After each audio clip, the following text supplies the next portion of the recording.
believe so. So we're just trying to finish up. We're done the car wash. We have decided we are going to Star Wars. And Ollie just reminded me one thing. What was that, Ollie? You don't remember now? In Disney World 2 years ago, Ollie actually fought Darth Vader and beat him.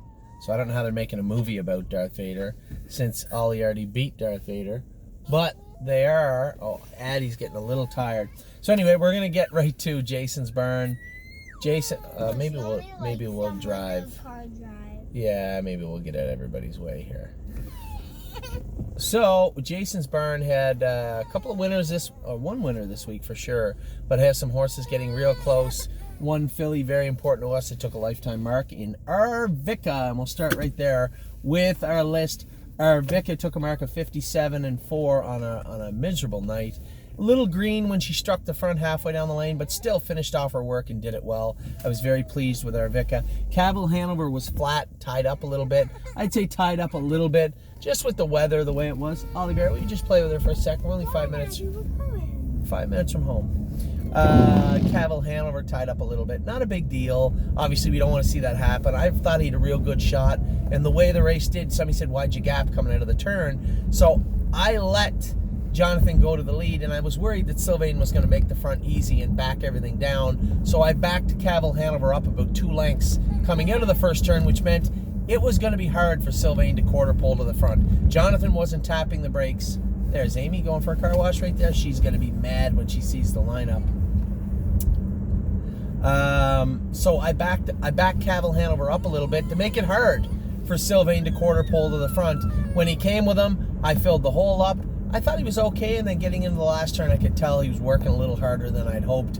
And sure enough, I thought maybe he was sick a little bit. We scoped him after he was clean, and he tied up a little bit. Not the end of the world, just Mother Nature more than anything. The weather bouncing up and down. It's hard for these horses to adjust sometimes.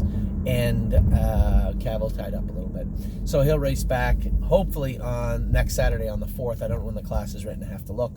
Globetrotting comes back in tomorrow. Our girl is back in the stable tomorrow, where she will start jogging on Monday morning. I'll Play It Alone is ready to win the race bike next week. Maybe when we take Antaros over. We're going to have to take a lot of horses over and train them up 1 big mile as they were off.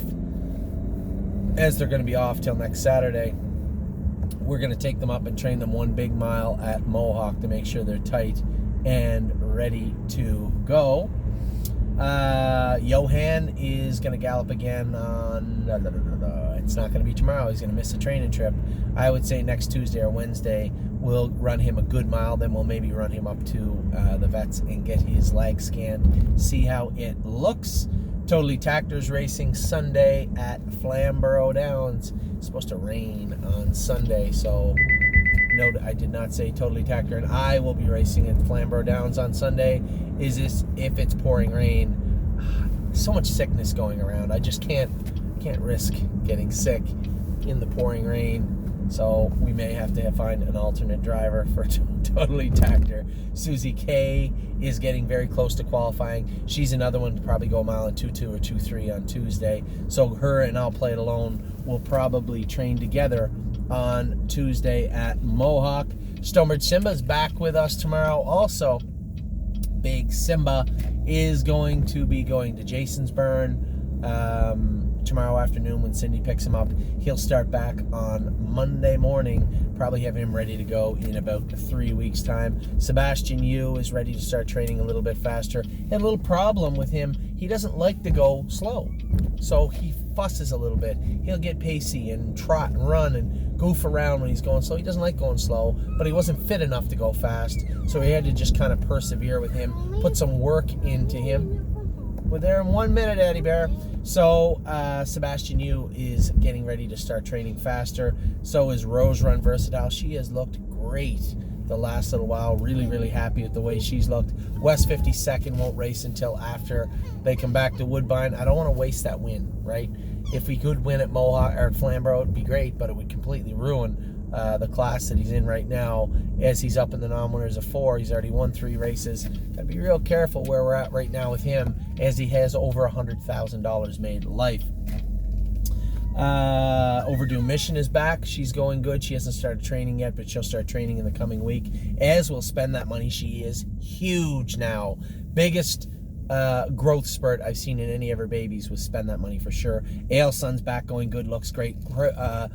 Compass Rose DC also sprouted up, not quite as much as Spend That Money, but that's still not a bad thing. Spend That Money's huge, and Compass Rose DC really sprouted up. Rose Run Valiant looks good now. He's back jogging. Sometimes Things Happen is also back jogging, training soon. And of course, as I said, our girl Globetrotting will be back tomorrow.